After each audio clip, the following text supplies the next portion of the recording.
আপনার outfit details. আর না, আপনার তো নাচের জন্য বিভিন্ন সময় বিভিন্ন ধরনের আউটফিট পরতেই হয়, তো এগুলো ডিজাইন করে কে, এবং আজকের আউটফিট সম্পর্কে একটু জানতে চাচ্ছি। আমার ম্যাক্সিমাম হলো যে আমি দেশের বাইরে, যেখানে আমি খুব থাকে না অনেকে এই প্রশ্নে, আমি ফেসবুকে অনেক সময় দেখি যে কত দাম কেমনে কি, আমি এগুলাতে এগুলো পছন্দ করি না। যাই হোক, আমার যখন যেটা ভালো লাগে কিনি, এবং আমার সবচেয়ে আমি একটু কালারফুল, যেহেতু আমি আমার মনে অনেক রং, অলওয়েজ বসন্ত, চিরসবুজ 21, সো আমি একটু কালারফুল পছন্দ করি। এবং আজকে আমার কোনো প্ল্যান ছিল না, হুটহাট সকালবেলা আমি যেটা পাইছি পরে আসছি। এটা হলো একটা ব্র্যান্ড থেকে নেওয়া বাংলাদেশে।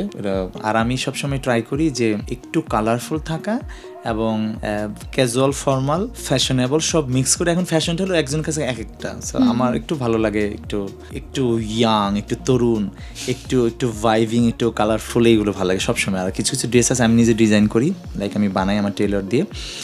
আর মাঝে মধ্যে একটু স্পন্সর ড্রেস পরা হয়। আর ম্যাক্সিমাম আমি খুব ক্যাজুয়াল, আমি এত প্ল্যান করে, এত ডিজাইন করে, এত ভেবে চিন্তে করি না। এবং আমাকে সবাই বলে আমাকে নাকি সব কিছুতেই মানিয়ে যায়।